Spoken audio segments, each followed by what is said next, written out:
என்னை எந்த ஒரு உதவியும் பண்ண போகிறதில்ல. இங்கே வந்து ஜாப் வேகன்சி இருந்தாலும் நம்ம எதுவும் சொல்ல போகிறதில்ல. ஜாபுக்கு யாரையும் நம்ம இனிமேல் கூட போகிறதில்ல. ஸோ இந்த மாதிரி ஜாப் ரிலேட்டடான வீடியோஸ் நம்ம இனி சேனலில் பெருசாக வராது அப்படின்னு சொல்லி வீடியோ போட்டிருந்தேன். பைக் எடுத்ததில் வந்து சேலரி ஸ்டார்ட் ஆகும். சரிங்களா, பைக்கோ லைசன்ஸ் ஐடி எல்லாம் வந்தது பிறகு சேலரி ஸ்டார்ட் ஆகும். அப்போ நம்ம தான் அதுக்கப்புறம் வேலைக்கு போகணும். வேலைக்கு போனால் தான் பார்த்தீங்கன்னா அதுலேருந்து வர இன்கம். சின்ன வயசுல இருந்து ஒரு ஆசைன்னா பெரிய ஆசை ஒரு பொருள் மேல. அதான் என் லைஃபோட டார்கெட்.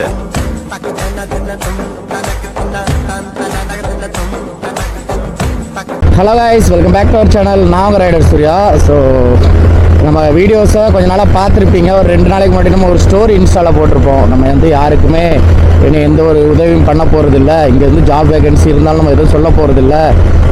ஜாபுக்கு யாரையும் நம்ம இனிமேல் கூட போகிறதில்ல. ஸோ இந்த மாதிரி ஜாப் ரிலேட்டடான வீடியோஸ் நம்ம இனி சேனலில் பெருசாக வராது அப்படின்னு சொல்லி வீடியோ போட்டிருந்தேன்.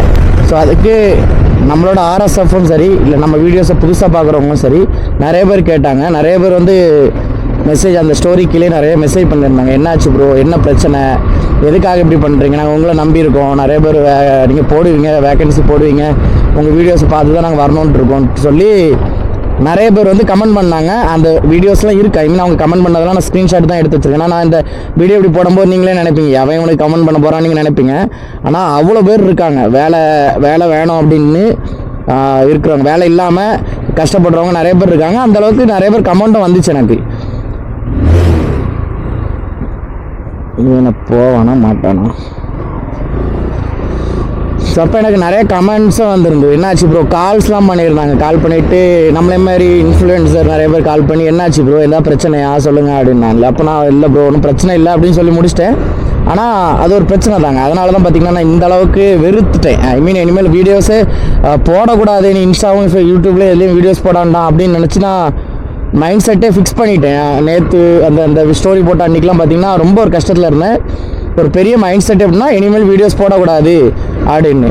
ஆனால் அதுக்கப்புறம் சரி ஓகே கொஞ்ச நேரம் யோசித்தேன், எந்த இடத்துல நம்ம தப்பு பண்ணோம் அப்படின்னு நான் யோசித்து பார்த்ததில் வந்து பார்த்திங்கன்னா இந்த டெலிவரி ஜாபும் சரி, சவுதி அரேபியாவில் வேக்கன்சி, ஐ மீன் ஜாப் வேக்கன்சி இருக்குன்னு சொல்லி வீடியோ போட்ட இடத்துல இருந்தால் நான் தப்பு பண்ணியிருக்கேன். சரி ஓகே, அப்போ நம்ம அதை மட்டும் மாற்றிடுவோம். இனிமேல் அந்த மாதிரி பண்ணாண்டாம். இனிமேல் இங்கே வேக்கன்சியே இருந்தாலும் சரி, நல்ல கம்பெனியாகவே இருந்தாலும் சரி, எதாக இருந்தாலும் சரி, இப்படி வேக்கன்சி இருக்குன்னு சொல்லி நம்ம வீடியோ போடாண்டாம். கஷ்டப்படுறவங்க கஷ்டப்படட்டு அப்படின்னு சொல்லி ஒரு மைண்ட் செட்டே வந்துருச்சுங்க.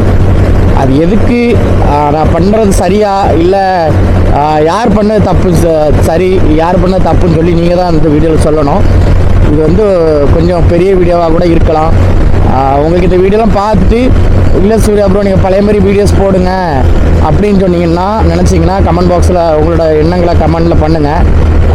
எந்த மாதிரி பண்ணலாம் அப்படின்னு சொல்லி கமெண்ட் பண்ணுங்கள், பார்த்துக்கலாம். சரி, நம்ம வந்து இந்த வீடியோவில் ஸ்டார்டிங்லேயே சொல்லிடுறேன், நம்ம வந்து ப்ரொமோஷன் கூட பண்ணலாங்க. சரிங்களா, நம்ம எந்த ஒரு கம்பெனிக்குமே எந்த இதுக்குமே நம்ம ப்ரொமோஷன் பண்ணல, ஒரு இன்ஃபர்மேஷன்ஸ் தான் போடுறோம். இப்படி வேக்கன்சி இருக்குது இந்த கம்பெனியில் அப்படின்னு சொல்லி நம்ம போடுறோமே தவிர, நான் வந்து இந்த கம்பெனியில் நீங்கள் கம்பல்சரி வந்து தான் ஆகணும், இந்த கம்பெனிக்கு நீங்கள் கண்டிப்பாக கம்பெனி 100% இது நான் அந்த இதுக்கு நான் உங்களுக்கு இது கேரண்டி தரேன், அந்த மாதிரி எந்த ஒரு வீடியோ போட்டிருக்க மாட்டேன். இப்படி இந்த கம்பெனியில் இப்படி வேக்கன்சி இருக்குது, இந்த ஏஜென்ட்டுக்கிட்ட இவ்வளோ வேக்கன்சி இருக்குது, உங்களுக்கு இன்ட்ரெஸ்ட் இருந்துன்னா போங்க விசாரிச்சிங்கன்னு மட்டும்தான் நான் எல்லா வீடியோலையும் சொல்லுவேன். ஐ மீன் நம்மக்கிட்ட பேசுகிற எல்லா பசங்கள்கிட்ட நான் சொல்கிறது என்னென்னா, ப்ரோ வேலை ரொம்ப ரிஸ்க்கு, ஆக்சிடென்ட் நிறைய நடக்கும், சாகிறது கூட வாய்ப்பு இருக்குது. சரிங்களா, ஏன்னா இந்த ரோடு ரொம்ப ரிஸ்க்கான ரோடு சவுதியில் அப்படின்னு நான் தெளிவாக சொல்லியிருப்பேன். எல்லா பசங்கள்டையும் சொல்லுவேன், வீடியோலேயே நம்ம சொல்லுவோம். ரொம்ப ரிஸ்க்கான வேலை ப்ரோ, இது ஆக்ஷன் நிறைய நடக்கும், சாரோ கூட வாய்ப்பு இருக்குது, நானே நிறைய ஆக்ஷன் பார்ப்பேன் டெய்லியுமே, இந்த மாதிரி நம்ம எல்லாமே ஓப்பனாக சொல்லுவோம். அதே மாதிரி எந்த ஒரு கம்பெனிக்குமே நம்ம வந்து இந்த கம்பெனிக்கு நீங்கள் போங்க கம்பல்சரி உங்களுக்கு வேலை கிடைக்கும், அதே மாதிரி உங்களுக்கு எல்லாமே பக்காவாக இருக்கும் அப்படி சொல்ல மாட்டேன். நீங்கள் இன்டர்வியூ அட்டெண்ட் பண்ணிவிட்டு நீங்கள் கேளுங்க என்னென்ன இருக்குது, என்னென்ன பிரச்சனை, சேலரி எப்போ தருவீங்க, எல்லாமே நீங்கள் கேளுங்க அப்படின்னு சொல்லி தான் நம்ம வீடியோ போட்டிருப்போம். சரிங்களா, எல்லா இதுலேயுமே அப்படி தான். ஸோ இதே மாதிரி பார்த்திங்கன்னா நம்ம போன ஒரு பேட்ச் வந்தாங்க, ஒரு 14 பேர் வந்திருந்தாங்க. சரிங்களா, நம்ம வீடியோஸை பார்த்துட்டு ஒரு 14 பேர் நம்ம சொன்ன ஏஜென்ட் மூலமாக வந்திருந்தாங்க. பட் அந்த வீடியோலையுமே நான் தெளிவாக சொல்கிறேன், அந்த கம்பெனிக்கு நம்ம ப்ரொமோஷன் பண்ணலாங்க. நல்லா புரிஞ்சுங்க, அந்த வீடியோக்கு நம்ம ப்ரொமோஷன் பண்ணல. ரோஸ் ராய்ஸ் பிளாக்ல. ஸோ ஸோ அந்த வீடியோவில் வந்து பார்த்தீங்கன்னா நான் என்ன திரும்ப தெளிவாக சொல்லியிருப்பேன், இப்படி அந்த கம்பெனியில் இன்டர்வியூ நடக்குது, இன்ட்ரெஸ்ட் இருக்கவங்க போங்க விசாரிச்சிங்க அப்படின்னு சொல்லி நான் அந்த வீடியோலையும் சொல்லியிருப்பேன். நம்மளுக்கு மெசேஜ் பண்ண பசங்கிட்டே நான் தான் சொல்லியிருப்பேன், பிரதர் என்னதான் இருந்தாலும் நீங்கள் விசாரிச்சிங்க, நீங்கள் கேட்டுங்க கம்பெனியில் அந்த ஏஜென்ட்டை கேட்டுங்க என்ன கம்பெனி என்ன மாதிரி விஷயம் நீங்கள் கேட்டுங்கன்னு சொல்லி முடிச்சுப்பேன். அப்போ அவங்களுக்கு என்ன பிரச்சனை இருந்தாலும் நம்மளுக்கு அதுக்கு சம்மந்தமே கிடையாது. ஏன்னா நம்ம வந்து அதில் ஒரு அட்வர்டைஸ்மெண்ட் பண்ணல, இதுதான் பண்ணியிருப்போம், இன்ஃபர்மேஷன் இந்த மாதிரி பண்ணியிருப்போம் சரிங்களா. அப்போ அதில் ஒரு 14 பசங்க வந்திருக்காங்க. வந்த இடத்துல வந்து பார்த்திங்கன்னா ஸ்டார்டிங்லேயே ஐ மீன் பசங்க என்ன சொல்கிறாங்கன்னா, இப்படி கம்பெனிக்கு எங்களுக்கு பிரச்சனையே இல்லை அப்படின்னு சொல்கிறாங்க. ஆனால் கம்பெனி சைட்லேருந்து என்ன சொல்கிறாங்கன்னா, இவங்க ஃபஸ்ட்டு வந்த உடனே வந்து பார்த்திங்கன்னா கம்பெனிக்கு எங்களுக்கும் இவங்களுக்கும் பிரச்சனை வந்துருச்சு அப்படின்னு சொல்லி கம்பெனி சைடில் சொல்கிறாங்க. அப்போ சரி நம்ம என்னதான் இருந்தாலும் பசங்க சைடில் தான் சொல்லணும். ஏன்னா பசங்களுக்கு லாங்குவேஜ் தெரியாது, பசங்க ஒன்று சொல்ல அது கம்பெனி ஒரு மாதிரி புரிஞ்சுக்கிட்டு சரி ஓகே அதனால பசங்க மேலே தான் தப்பு, பசங்க மேலே தப்பு இல்லைன்னு சொல்லி தான் நான் இப்போ வரைக்கும் நான் நினச்சிக்கிட்டு இருந்தேன் சரிங்களா. இப்போ என்னென்னா கம்பெனி சைடில் நீங்கள் வந்து மும்பையில் போய் ஒரு அக்ரிமெண்ட் போடுவீங்க சரிங்களா. நீங்கள் வந்து கம்பெனி சைட்லேருந்து ஒரு அக்ரிமெண்ட் போடும்போது அந்த கம்பெனி அக்ரிமெண்ட்டில் என்ன மென்ஷன் பண்ணியிருக்காங்க அப்படின்னா, சவுதிக்கு வந்த 3 மாதத்துக்கு பார்த்திங்கன்னா சேலரி கிடையாது. ஏன்னா அந்த 3 மாதம் வந்து பார்த்திங்கன்னா அவங்களுக்கு லைசன்ஸ் எடுக்கிறது, இக்காமா விஷயங்கள், ஸோ இந்த மாதிரி விஷயங்கள் ஆகும். அதனால் வந்து பார்த்திங்கன்னா சேலரி கிடையாது, ஃபுட் அலவுன்ஸ் உண்டு அப்படின்னு மட்டும் தான் சொல்லியிருப்பாங்க. ஏன்னா நானே வரும்போது எனக்கு அப்படி தான் சொல்லியிருந்தாங்க. அந்த 3 மாதத்துக்கு வந்து பார்த்திங்கன்னா 45 நாள் கணக்குங்க. ஸோ 45 நாள் வந்து பார்த்திங்கன்னா உங்களுக்கு லைசன்ஸ் ப்ராசஸ் இதெல்லாம் நடக்கும். அந்த 45 நாளும் ப்ளஸ் மொத்தமாக 3 மாதமும் உங்களுக்கு சேலரி எதுவும் கிடையாது, ஃபுட் அலவுன்ஸ் கம்பெனி தந்துடுவாங்க. 200 ரியால் கம்பெனி தந்துடும், ஒரு மாதத்துக்கு 200 ரியால்னு சொல்லி தந்துடுவாங்கன்னு சொல்லி கம்பெனியோட அக்ரிமெண்ட் மும்பையிலே போட்டிருப்பீங்க. ஸோ நீங்கள் மும்பையில் வாசித்து பார்த்து தான் கையெழுத்து போட்டிருப்பீங்க. அப்போவே இல்லை சார் இது எங்களுக்கு செட் ஆகாது, 3 மாதம் சேலரி இல்லை அப்படின்னு சொல்லி நீங்கள் வந்து சொல்லியிருக்கலாம் சரிங்களா. 3 மாதம் சேலரி இல்லாமல் என்னால் ஒன்றும் பண்ண முடியாது, அதுமாதிரி 3 மாதம் 100 200 ஆச்சும் என்னால் ரன் பண்ண முடியாதுன்னு சொல்லி நீங்கள் அங்கேயே உங்களுக்கு விருப்பம் இல்லைன்னா அங்கேயே நீங்கள் முடிச்சிருக்கலாம் சரிங்களா. வேலைக்கு வரணுங்கிற ஒரு ஆர்வத்தில் நீங்கள் எல்லாமே ஓகேன்னு சொல்லிட்டு இங்கே வந்துட்டு, ஸோ இங்கே ஒரு அக்ரிமெண்ட் போட்டிருக்காங்க. இங்கேயுமே என்ன பண்ணியிருக்காங்கன்னா, நாங்கள் அமௌண்ட் தர மாட்டோம், சாப்பாடு செஞ்சு போடுறோம் அப்படின்னு சொல்லியிருக்காங்க. ஆனால் அதில் என்ன மென்ஷன் பண்ணலன்னா 3 நேரம் சாப்பாடு போடணும், 2 நேரம் சாப்பாடு போடணும்னு மென்ஷன் பண்ணல. கம்பெனி சைட்லேருந்தும் பசங்களும் அதை கேட்காம கையெழுத்துலாம் போட்டு முடிச்சிட்டாங்க. இப்போது பசங்க மேலே நான் சொல்கிறேன் தப்பு கிடையாது, ஏன்னா பசங்களுக்கு அதை பெருசாக இது இல்லை, அதனால் நான் விட்டுட்டாங்க. இருந்தாலும் கம்பெனி சைட்லேருந்து என்ன சொல்கிறாங்கன்னா, நாங்கள் உங்களுக்கு லைசன்ஸ் எடுத்து வந்தாச்சு, பைக் எடுத்து வந்தாச்சு. லைசன்ஸோ பைக் எடுத்து வந்ததுலேருந்து சேலரி ஸ்டார்ட் ஆகும் சரிங்களா. பைக்கோ லைசன்ஸ் ஐடி எல்லாம் வந்ததுக்கு பிறகு சேலரி ஸ்டார்ட் ஆகும். அப்போ நம்ம தான் அதுக்கப்புறம் வேலைக்கு போகணும். வேலைக்கு போனால் தான் பார்த்திங்கன்னா அதுலேருந்து வர இன்கம் வேலைக்கு போகிறத வச்சு தான் கவுண்ட் டவுன் ஸ்டார்ட் ஆகும் நம்ம சேலரிக்கு. ஏன்னா நம்ம வந்து ஆர்டர் பேஸ் கம்பெனிக்கு தான் நம்ம வந்திருக்கோம் சரிங்களா. இதெல்லாம் எதுக்கு இப்போ நான் சொல்கிறேன், என்னடா இவன் இப்போ ஒன்றுமே தெரியாத மாதிரி பேசுகிறானே, அவனுக்கும் இந்த வேலைக்கு சம்மந்தம் இல்லாத மாதிரி பேசுகிறானேன்னு நீங்கள் நினைக்காதீங்க. இது எல்லாமே நீங்கள் பார்த்துட்டு, இப்போ நான் ஒரு கம்பெனிக்கு வரேன் அப்படின்னா கண்ணை மூடிட்டு எல்லாத்தையும் கையெழுத்து போட்டு வந்துடக்கூடாதுங்க. முதல்ல அங்கே இருந்து வாசிச்சுட்டு என்ன பிரச்சனையாலும் கேட்கணும். நம்ம இப்போ வேண்டாம்னு சொன்னால் கழுத்தறுத்தா போட போகிறாங்களா நம்ம சொல்லுங்கள், இல்லை வலுக்கட்டாயமாக நம்ம கையை பிடிச்சி இது வைக்க போகிறாங்களா, இல்லை. அப்போ நம்ம தான் அதை விசாரிச்சுட்டு பொறுமையாக வந்திருக்கணும். பட் ஓகே பசங்க மேலே தப்பு இல்லை, ஏன்னா அவங்களுக்கு நம்புறான்ல, நம்ம நம்பி தான் வந்தாங்க, நம்ம இருக்கோம், நம்ம ஆர்எஸ்எஃப் இருக்குது அப்படின்னு சொல்லி நம்பி தான் வந்துட்டான்னு விஷயங்க சரிங்களா. பசங்க அங்கே வந்து பசங்க மேலே தப்பு சொல்ல, கம்பெனி சைடில் தான் இது தப்பு. பட் இருந்தாலும் பசங்க வந்து இதில் என்ன ஐ மீன் நீ தான் இதுக்கு இது அப்படிங்கும்போது எனக்கு வந்து என்ன ஆச்சுன்னா, ஓகே அப்போ நம்ம பண்ணுறது தான் தப்பு. நம்ம வந்து எதுக்கு மற்றவங்களுக்கு நம்ம ஹெல்ப் பண்ணணும், முதல்ல ஹெல்ப்பே பண்ணான்டான். தேவைன்னா வர போகிறாங்க, தேவையில்லைன்னா அவங்க வீட்டிலே ஊரில் இருந்து கஷ்டப்பட போகிறாங்க அப்படின்னு நினச்சி மைண்ட் செட்டே வந்துருச்சு. ஏன்னா நம்ம சைட்லேருந்து கம்பெனி என்னெல்லாம் நம்ம விசாரிக்கவே முடியாதுங்க. ஏன்னா கம்பெனி என்ன பேரில் இருக்கும், அது யார் அப்படிலாம் நம்மளால் விசாரிக்க முடியாது. இப்படி ஒரு வேக்கன்சி இருக்குது அப்படின்னு மட்டும் தான் நம்மளால் சொல்ல முடியும். அதை விசாரிக்கிறதோ விசாரிக்காமல் இருக்கிறதோ உங்களோட சைடில். இப்போ என் சைடில் இப்போ நான் அவருக்கு வேலை தேடுறேன், வேலை கிடச்சிருக்குன்னு எங்களை ஒரு நியூஸ் பேப்பரில் பார்க்குறேன், இப்போ தந்திலே இதில் ஒரு நியூஸ் பேப்பரில் பார்க்குறேன், இப்படி வந்து ஜாப் வேக்கன்சி இருக்குதுன்னு போட்டிருக்குன்னு வைங்களேன். நான் தான் அந்த கம்பெனியை விசாரிக்கணும் சரிங்களா. நான் தான் அந்த கம்பெனியை விசாரிக்கணும், அந்த கம்பெனியில் என்னென்ன பிரச்சனை இருக்குது, சேலரி எப்போ தருவாங்க, நான் தான் விசாரிக்கணுமே தவிர தந்தி டிவியே போட்டுட்டான், இல்லை இவனை ஒரு நியூஸ் பேப்பரே போட்டுட்டு ஒரு நியூஸ் பேப்பர்லேயே போட்டிருக்கான், அப்போ நியூஸ் பேப்பர்லேயே போட்டிருக்கான் அப்படிங்கிறதுனால கண்ணை மூடிட்டு எல்லாருலேயும் கையெழுத்து போட்டு வர முடியாது. மற்றபடி வேணால் இந்த வேலை இப்படி தான் இருக்கும், இவ்வளோ கஷ்டம் இருக்கும்னு வேணால் நம்ம தெரிஞ்சுக்கலாம், அது வேணால் நம்ம சொல்லலாம், இந்த வேலை இவ்வளோ கஷ்டமாக இருக்குது. அதுக்குன்னு நீங்கள் வந்து நீங்கள் தான் அதை பார்த்து பண்ணி கையெழுத்து போட்டு வந்திருக்கணுமே தவிர இதுக்கும் எனக்கும் சம்மந்தம் கிடையாது.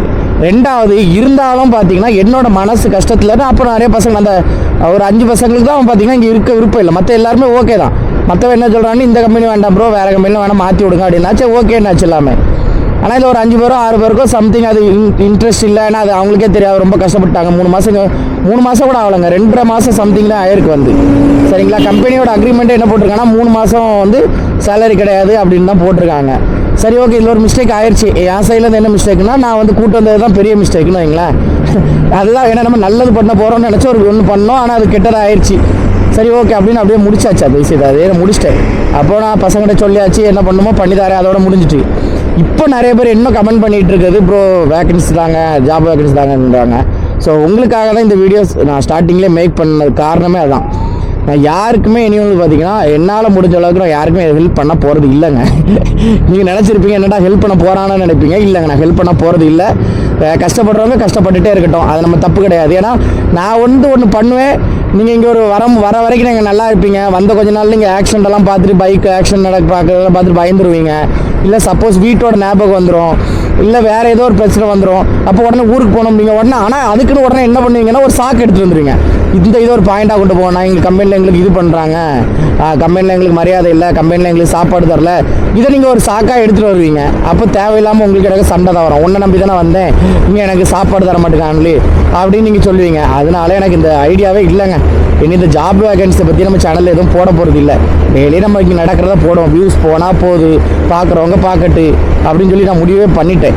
ஏன்னா நான் வந்து எல்லாமே நல்லா செக் பண்ணிட்டு தான் நான் ஒரு இதே பண்ணேன், அந்த வீடியோஸே போட்டது. அதனால் அதில் அப்படி தான் போட்டிருப்பேன். சரிங்களா, இங்கே கம்பெனிக்கு இங்கே வந்து அது எல்லாமே பார்த்திங்கன்னா உங்களோட சைடில் உள்ளது தான். பட் இருந்தாலும் பரவாயில்ல, நம்ம இனிமேல் எந்த ஒரு இப்போ இதுவும் போடுறது கிடையாது. சரிங்களா, எந்த ஒரு இன்ஃபர்மேஷன் வீடியோஸும் போட போகிறது இல்லை, இந்த ஜாப் இன்ஃபர்மேஷன் வீடியோஸும் போட போகிறது இல்லை. நான் இனிமேல் இந்த சவுதியில் என்னென்ன இருக்குது, நான் என்னென்ன பார்த்தேன், என்னென்ன சாப்பிட்டேன், எப்படிலாம் ஊர் சுற்றுறேன், இதை மட்டும் தான் பார்த்திங்கன்னா வீடியோவாக போட போகிறேன். இன்ட்ரெஸ்ட் இருக்கவங்க ஃபுல்லாக பாருங்கள். இல்லைன்னா ஒன்றும் பிரச்சனை இல்லைங்க, நம்ம அதெல்லாம் ஃபீல் பண்ண போகிறது. எப்படியும் நம்ம இந்தியா வந்த பிறகு திருப்பி ரைட் ஸ்டார்ட் பண்ண தான் போவோம். எப்படி நம்ம இந்தியா வந்த உடனே பார்த்திங்கன்னா ஒரு பைக் எடுப்போம், புதுசாக ஒரு பைக் எடுத்துகிட்டு அதில் நம்ம வந்து லடாக்கோ இந்தியா ஃபுல்லாக ஆல் இண்டியா ரைடு கூட பண்ணுறதுக்கு நிறைய வாய்ப்பு இருக்குன்னா அந்த மாதிரி பண்ணிக்கிடுவேன். தவிர இனிமேல் இந்த ஹெல்ப் பண்ணுற மைண்ட் செட் வேண்டாம் அப்படின்னு சொல்லி நான் முடிவே பண்ணிட்டேங்க. அந்த விஷயத்தில் நான் கன்ஃபார்ம் ஆகிட்டேன். ஏன்னா அந்தளவுக்கு கஷ்டப்பட்டேன். ஒரு 2 நாளாக தூங்கவும் இல்லை, நேரத்தில் வேலைக்கே வரலங்க. ஃபுல்லாக மைண்டுக்குள்ளே அதே ஓடிட்டு இருந்து, எதுக்கு எடுத்தாலும் நீங்கள் தான் காரணங்கும் போது எனக்கு அது வெறுப்பாயிட்டு. நம்ம ஒரு விளம்பரம் பண்ணோம், அவ்வளோதான். அந்த விளம்பரத்தில் என்ன இருக்கோ அது நீங்கள் தான் பார்த்துக்கணும்.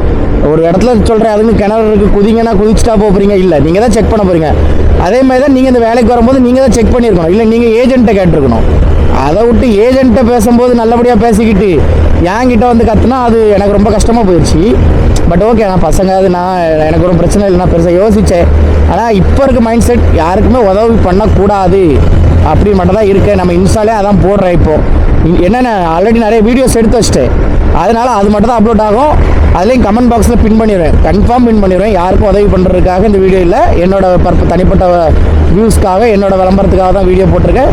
அதனால் யாருமே இனிமேல் எனக்கு வேலைன்னு சொல்லி எனக்கு கமெண்ட்டோ மெசேஜோ பண்ணாதீங்க தயவுசெய்து. அது சொல்லணும்னு நினச்சேன், தப்பாக நினைப்பீங்க கண்டிப்பாக. என்னடா இவன் இப்படி மாறிட்டானன்னா அந்தளவுக்கு நான் காயப்பட்டிருக்கேங்க. சரிங்களா, இப்போ நீங்களே உங்களுக்கு ஒரு வேலை வந்து எடுத்து வந்திருக்கேன்னு வைங்களேன், நீங்கள் தான் விசாரிச்சுட்டு வருவீங்க.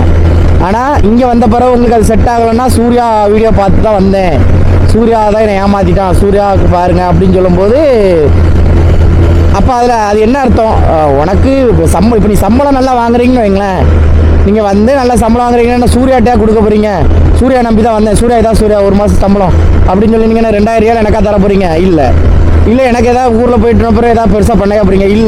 இல்லை இது நஷ்டம் வந்தால் மட்டும் சூர்யா தான் காரணம்னா, லாபம் வரும்போது சூர்யா தானே காரணம். அப்போ சூர்யாவுக்கு நீங்கள் எதாவது பண்ணீங்களா? இல்லைல்ல அப்படிங்கும்போது எனக்கு அது அந்த வழக்கெல்லாம் யோசிக்க ஆரம்பிச்சேன். ஐயோ இவன் என்ன இப்படி நம்மளை இது பண்ணிட்டாங்க அப்படிங்கிற மாதிரி தான் தோணுச்சு.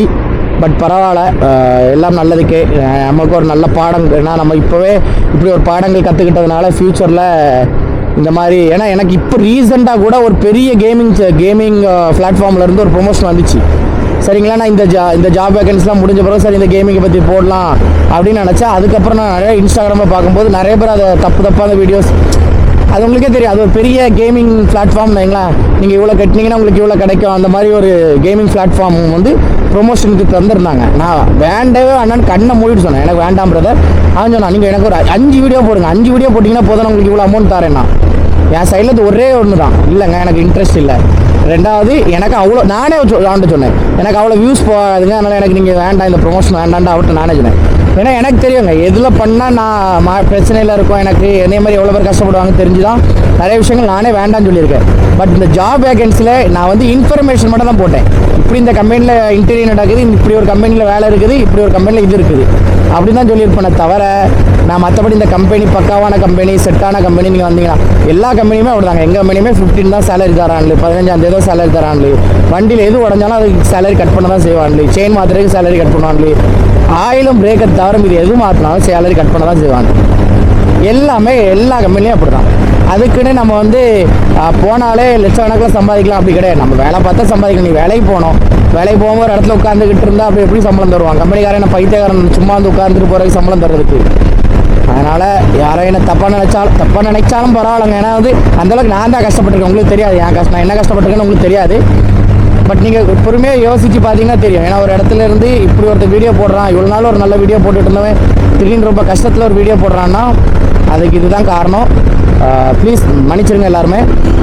மேபி நான் இனி அடுத்தடுத்த வீடியோஸ்லாம் பார்த்தீங்கன்னா நம்ம வந்து ட்ராவல் கண்டென்ட் மட்டும் தாங்க இருக்கும். தெரியாதுக்குள்ளே ட்ராவல் பண்ணுறது, ஃபுட்டு, இன்ஃபர்மேஷன்ஸ், ஸோ ஆல்ரெடி சவுதியில் இருக்கவங்களுக்கான இன்ஃபர்மேஷன்ஸ், இந்த மாதிரி வீடியோஸ் மட்டும் தான் வருமே தவிர ஜாப் வேகன்சி வீடியோஸ் நம்ம சேனலில் பெருசாக வராது இல்லைங்க, வரவே செய்யாது. அதான் உண்மை.